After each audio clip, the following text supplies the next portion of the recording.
دنیا سے چلا گیا، ٹھیک ہے. تو اس کے رشتہ دار نے کہا بات در حقیقت یہ ہے، ایک دن پہلے شام کی بات ہے، یعنی موت سے اپنے ایک دن پہلے، کہا کہ میں زندگی بھر بہت ساری چیزیں ریسرچ کرتا رہا لیکن آج میرا دل یہ کہتا ہے کہ میں لا الہ الا اللہ کہہ دوں. اس کے گھر والے نان مسلم ہیں. انہوں نے کہا کہ ہم لوگ بہت زیادہ مذہبی نہیں ہیں، نہ ہندوؤں میں ہم لوگ کوئی کٹر پنتھی کی چیزیں رکھتے ہیں، ساری چیزوں کو ہم مانتے ہیں، ہم رمضان کا بھی احترام کرتے ہیں سارے لوگوں کا. تو وہ ایک نیوٹرل گھرانہ تھا. انہوں نے کہا اگر آپ کا دل چاہ رہا ہے تو پڑھ لو، ہو سکتا ہے اس سے تمہاری طبیعت میں کچھ ٹھیک ہو جائے. بیمار تھا تو پڑھنے لگا لا الہ الا اللہ. کہا کہ کوئی اور ہے جو قریب میں تو مجھے یہ صحیح سے بتا دے.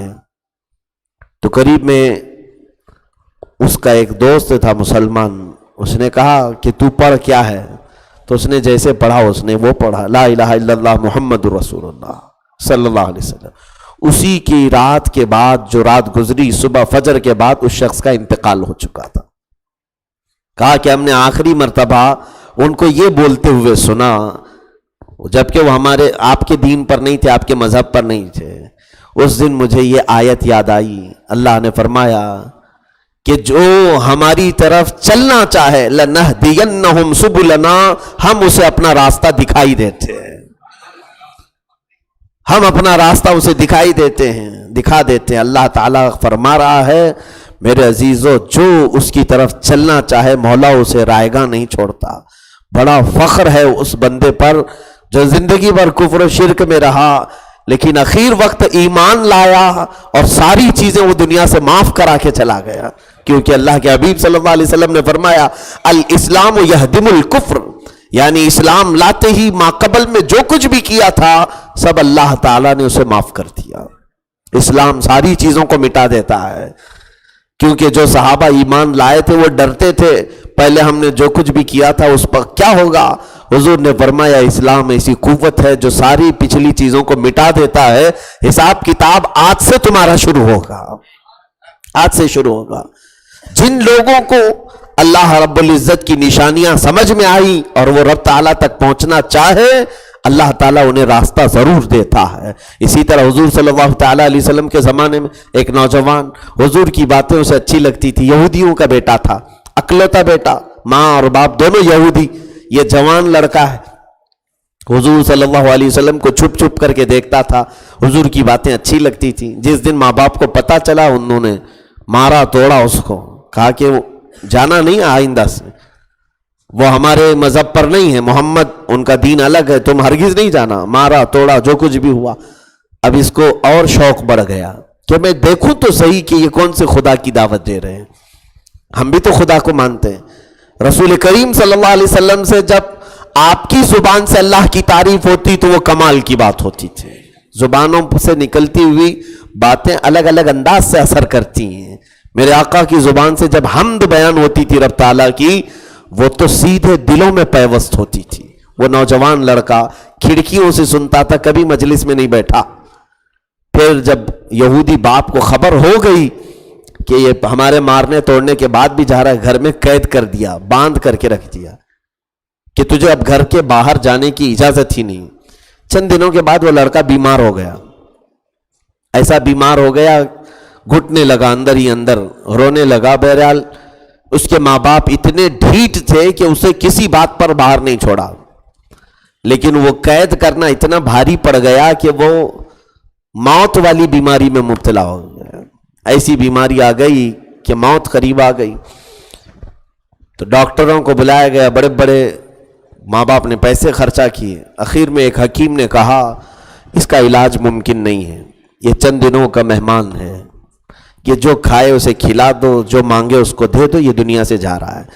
مشکل سے اس کی عمر 22-24 سال کی رہی ہوگی. میرے عزیز و تاریخ سنیں آپ، ماں باپ کے دل پر کیا گزرتا ہوگا جب اکلوتا بیٹا بستر پر پڑا ہے اور دم توڑنے والا ہے. دل پسیج گیا. بچے کو تڑپتا ہوا دیکھ کر کے بستر پر دل کچھ تو موم ہو ہی جاتا ہے. آخر میں باپ نے پوچھا بیٹا کچھ تو چاہتا ہے؟ تو اس بیماری کے عالم میں. اس نے کہا ابا ناراض تو نہ ہوں. کہا بیٹا بول کیا چاہیے. کہا ایک بار محمد کو دیکھنا چاہتا ہوں صلی اللہ علیہ وسلم, ایک بار میں ان سے ملنا چاہتا ہوں. باپ یہودی ہے, ماں یہودی ہے, کٹور دل تو تھا ہی, لیکن بیٹے کی موت والی بیماری نے ان کو بھی تڑپا دیا.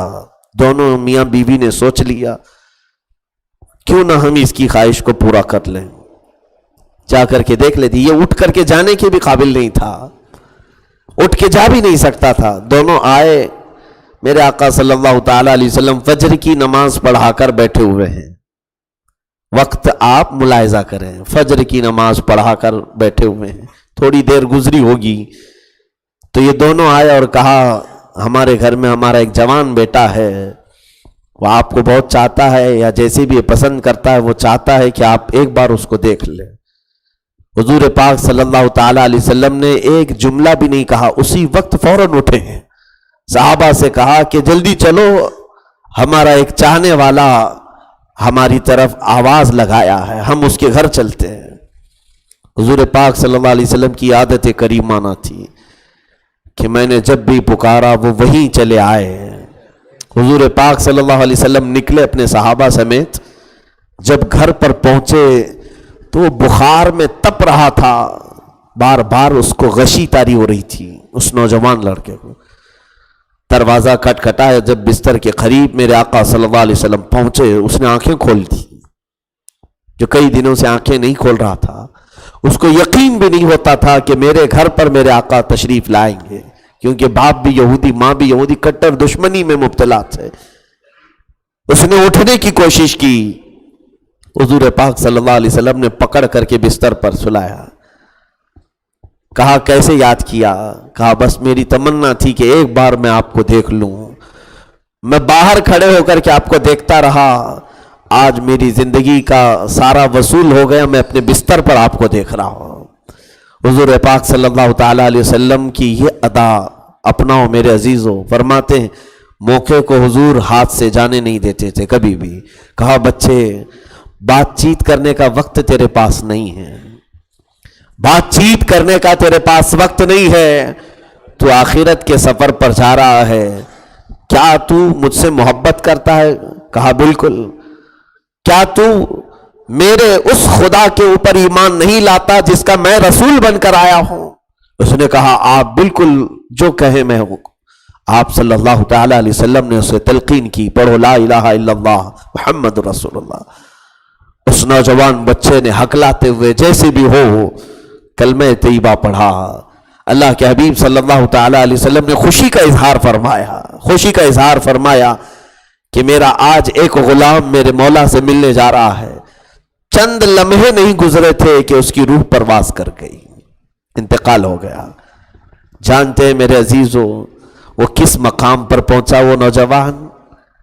اس لیے کہ حضور صلی اللہ علیہ وسلم کو جو ایمان کی حالت میں دیکھا وہ صحابیت کا مقام حاصل کیا. اور صحابی کا مقام وہ ہے جہاں وقت کا غوث اور قطب بھی نہیں پہنچ سکتا, پوری زندگی عبادت کر کے بھی. کیونکہ میرے آقا صلی اللہ علیہ وسلم نے فرمایا تم احد پہاڑ کے برابر سونا خیرات کرو, میرا صحابی اگر جو کے دانے کے برابر بھی خیرات کرے تو تمہارے وہ سونے کی خیرات میرے صحابی کی خیرات تک نہیں پہنچ سکتی. حضور پاک کا فرمان ہے وہ صحابیت کا مقام پایا. کبھی کبھار ایسا ہوتا ہے کہ 80 سال عبادت کرنے والا ولایت بھی نہیں حاصل کیا اور وہ چند منٹوں میں صحابیت کا مقام حاصل کیا. اور میں وقت اس لیے بتا رہا ہوں کہ حیرت کی بات ہے, کبھی ہم کیلکولیشن کے لیے بیٹھتے ہیں. اس نوجوان نے ایمان اس وقت لایا جب ابھی کوئی نماز کا وقت ہی نہیں تھا, اور انتقال بھی اس وقت ہو گیا جب ابھی دوسری نماز کا وقت بھی نہیں آیا. فجر اور ظہر کے بیچ میں یہ گفتگو حضور کی اس کے ساتھ ہوئی. یعنی وہ اتنی دیر ایمان لا کر زندگی بسر کر کے دنیا سے چلا گیا کہ اس کی پوری اسلامک لائف میں ایک بھی نماز کا ٹائم آیا ہی نہیں, ایک بھی نماز کا وقت نہیں آیا. اس کے باوجود مقام کون سا پایا؟ صحابیت کا مقام پایا.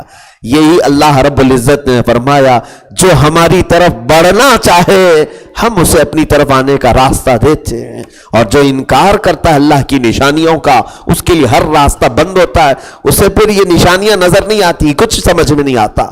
قرآن میں اللہ فرماتا ہے بجلیاں آتی ہیں تو یا کانوں میں انگلیاں کھوس لیتے ہیں اور پھر یہ اللہ کی بارگاہ میں پناہ مانگنے لگتے ہیں۔ یہ فرعونی بھی یہی کرتے تھے، جب عذابات آتے تھے ایمان لاتے تھے، ہے کوئی تو قوت ہے، کوئی طاقت ہے، ہمیں بچا لے، لیکن جب وہ نکل جاتے تھے۔ ایک بہت بڑے مفکر کی بات میں بتاؤں کہ غالباً یہ انگریز ہے ایک، اس نے دنیا بہت کمائی ہے، بہت۔ ایک بار یہ سمندر کے سفر پر تھا، سمندر کے سفر میں جاتے جاتے ہی کشتی ہچکولے کھائی اور اندر چلی گئی، ڈوب گئی۔ یہ باہر نکلا لیکن سمندر میں کہاں کس کا عطا پتہ، موت کو اس نے بہت قریب سے دیکھ لیا کہ ڈبکیاں لگا رہا تھا اور بہت خطرناک قسم کا اندھیرا بھی ہے سمندر میں۔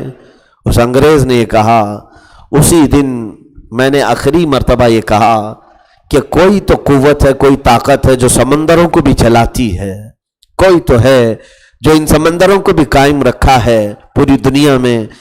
اگر مجھے آج وہ قوت بچا لیتی ہے تو پھر میں اپنی پوری زندگی اس کی عبادت میں خرچ کر دوں گا۔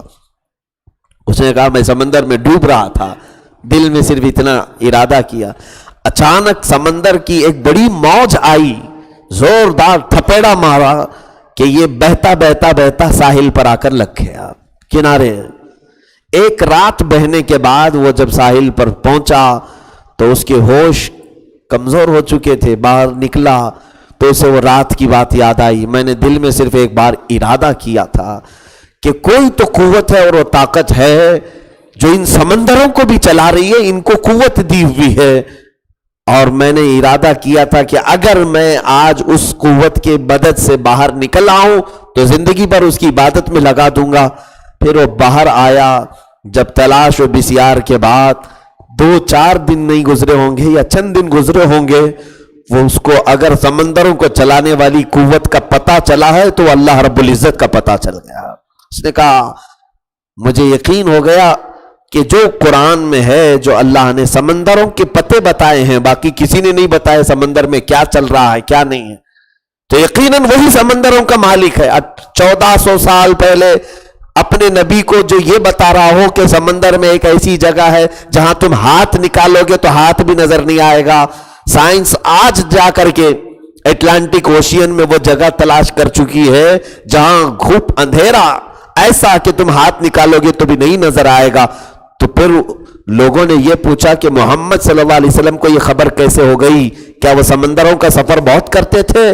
تو پھر علماء کرام نے بتایا انگریزوں کو کہ حیرت کی بات ہے کہ پوری 63 سالہ زندگی میں حضور نے ایک بار بھی سمندر کا سفر نہیں کیا، ایک بار بھی سمندر کا سفر نہیں فرمایا، اس کے باوجود اٹلانٹک اوشین میں جو موجود اندھیرے کی خبر دے رہا ہو قرآن، تو یہ میرے آقا محمد صلی اللہ علیہ وسلم کی زبان سے نکلا ہوا قرآن نہیں ہے، یہ قرآن اسی ذات کی طرف سے آیا ہوا ہے جو سمندروں کو بھی پیدا کی ہوئی ہے، واللہ رب العزت کا ہے۔ تو اس نے ایمان قبول کیا اور اس نے پوری دنیا کو بھی یہ میسج دیا کہ جب اس کی طرف تم بڑھنا چاہو گے تو اپنی طرف آنے کے راستے ضرور دے گا، اور جو نہیں چاہتا ساری نشانیاں دیکھ کر کے بھی وہ سویا ہوا ہے، اس کے لیے تو ہر نشانی بند ہے، اس کے لیے ہر نشانی بند ہے۔ میرے عزیزو، قرآن میں اللہ نے فرمایا، میں پوری دونوں آیتوں کی تفسیر نہیں کر سکا، اسی میں یہ آخری بات میں عرض کرتا ہوں۔ اللہ فرماتا ہے سوف نصلیہم نارا، جو آیتیں دیکھ کر کے بھی ہمارا انکار کیے دنیا میں، ان قریب ہم انہیں آگ میں ڈالیں گے۔ اب آگ میں جانے کے بعد ہوتا کیا ہے؟ کلما نضجت جلودہم بدلناہم جلودا غیرہا لیذوقوا العذاب۔ یہ آیت کو میں بار بار کوٹ کرتا ہوں اپنی تقریروں میں۔ یہ آیت اللہ فرماتا ہے جلنے کی وجہ سے دوزخ میں جب جب تمہاری کھال پک جائے گی، چمڑی جل جائے گی، جب جب کھال پکے گی چمڑی گلے گی، اللہ فرماتا بدلناہم جلودا غیرہا، ہم دوسری چمڑی تمہیں پہنا دیں گے، دوسری کھال تمہیں اوڑھا دیں گے، پھر سے دوسری نئی کھال، لیذوقوا العذاب، تاکہ تم عذاب چکھ سکو۔ پین ریسیور جس کو کہتے ہیں، ہمارے جسم کی چمڑی کے اندر پین ریسیور ہے، یعنی درد کو قبول کرنے والا سینس ہر ایک کی چمڑی میں ہے۔ اور سائنس نے یہ بھی ثابت کر دیا، جو حصہ جلتا ہے، جانتے ہیں آپ، ایک حصہ جل گیا تو اتنے حصے پر پھر جو ہے نا جلدی کوئی چیز اثر نہیں کرتی۔ دیکھا آپ نے، یہ چمڑی ہے، یہاں پر چونٹی کاٹو لگ جاتی ہے، کچھ حصہ آپ کا جلا ہوا ہو اور جل کر کے سوکھ گیا ہے تو وہ چمڑی تھوڑی سی کڑک ہو جاتی، اس پر چونٹی کاٹو تو جلدی لگتی نہیں ہے۔ دوزخ کی آگ سے جلانے کے بعد اگر تمہاری چمڑی پک گئی تو دوسرا جو عذاب تمہیں چکھانا ہے اسی پر اللہ نہیں چکھانا چاہتا، تمہیں دوسری نئی چمڑی دے گا تاکہ پھر اس پر نیا عذاب چکھو۔ اس آیت کی تفسیر میں حضرت کعب احبار رضی اللہ تعالیٰ عنہ، ایک مشہور تابعی ہیں، قرآن کے مفسر ہیں، ان سے پوچھا گیا کہ کتنی بار چمڑی بدلی جائے گی، دوزخ میں کتنی بار چمڑی بدلی جائے گی؟ آپ نے فرمایا کہ 1 گھنٹے میں 70 بار بدلی جائے گی۔ 1 گھنٹے میں 70 بار بدلی جائے، گھنٹے میں تو 60 منٹ ہوتے ہیں، اور چمڑی کتنی بار بدلی جا رہی ہے؟ 70 بار، یعنی 1 منٹ بھی نہیں گزرا ہوتا ہے کہ اس سے پہلے ہماری پوری چمڑی بدل دی جائے، اور ہر منٹ وہاں پر نیا عذاب چکھنا ہوگا، جلنے کا عذاب چکھنا ہوگا۔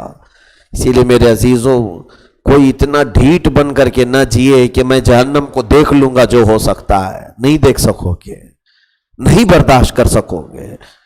اسی لیے اللہ کی بارگاہ میں ہمیشہ پناہ مانگنا۔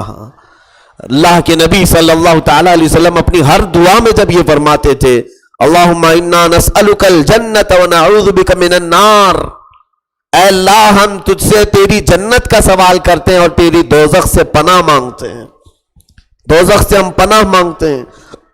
جانتے ہو قیامت کے دن جب دوزخ کو لایا جائے گا، فرشتے اسے گھسیٹ کر کے لائیں گے دوزخ کو، اور اس کے منہ سے نکلنے والی جو بھاپ ہے، بھاپ ہوتی ہے نا، ہم بھی منہ کھولیں تو ہوا نکلتی ہے، جہنم کے دہانے جب کھلتے ہیں تو ان کے منہ سے جو بھاپ نکلتی ہے جہنم کی، حدیث میں یہ ملتا ہے 500 سال کی مسافت دوری سے ہی اس کی گرمی محسوس ہوگی۔ ابھی اتنی دور ہوگی دوزخ کہ 500 سال کے بعد شاید وہاں پہنچ پاؤ گے، لیکن اتنی دوری سے ہی اس کے بھاپ کی تپش تمہیں محسوس ہونے لگ جائے گی۔ اور دنیا میں بھی جو گرمی ہے، فرمایا حضور صلی اللہ علیہ وسلم نے، ان اشد الحر من فیء جہنم، جو گرمی کا موسم آتا ہے، کیوں آتا ہے؟ جہنم جب اپنی سانس باہر چھوڑتی ہے تو پوری دنیا میں گرمی کا موسم آتا ہے، اور جب یہ سانس لیتی ہے تو یہاں ٹھنڈی کا موسم آتا ہے۔ یہ 2 موسم دنیا میں چل رہے ہوتے ہیں۔ میرے عزیزوں، جہنم اور دوزخ کی کبھی بھی ڈیرنگ مت دکھانا، جرات مت کرنا، جسارت مت کر لے جانا، ہمیشہ خوف یہی رکھو۔ اسی لیے مجھے وہ دعا یاد آتی، حضرت سفیان رضی اللہ تعالیٰ عنہ نے اللہ کی بارگاہ میں یوں عرض کیا، الہی لست للفردوس اہلا۔ اب دوسری آیت میں جنت کا ذکر ہے، جنت کیسی ہے یہ بھی میں بتا چکا ہوں، حسین و جمیل باغات، خوش نما پھل، ایک سے ایک حسین محلات، وہاں پر بیٹھنے والے بچھونے سب کے الگ الگ جنتیوں کے، لیکن کیا ہم اس جنت میں جا پائیں گے؟ کیا ہم اس دوزخ سے بچ پائیں گے؟ اعمال تو نہیں نظر آتے اس طرح کے۔ اسی لیے بڑے بڑے بزرگوں نے اللہ کی بارگاہ میں یوں کہا، الہی لست للفردوس اہلا، اے اللہ میں تیری جنت میں جانے کا اہل تو نہیں ہوں، حساب اگر لیا جائے گا میں اہل نہیں نکلوں گا، جنت میں پاس ہو کر جانے والوں میں سے نام نہیں آ پائے گا۔ ولا اقوی علی نار الجحیم، لیکن دوسرا آپشن جو تیرا ہے دوزخ کا، اس عذاب کو سہنے کے قابل بھی تو نہیں ہوں، مانا کہ جنت میں جانے کے قابل نہیں، لیکن تیری دوزخ کا عذاب سہنے کے قابل بھی نہیں ہوں، کیا کروں؟ فاغفر ذنوبی بفضل جودک یا اللہ، اے اللہ بس ایک ہی راستہ بچا ہوا ہے، بغیر حساب کے تو سخاوت کے دریا میں سے مجھے معاف کر کے اپنی جنت عطا کرتے ہیں۔ حساب پر آئے تو پھر جنت ملنے سے رہی، اور دوزخ میں جانا ہمارے بس کا کام نہیں ہے۔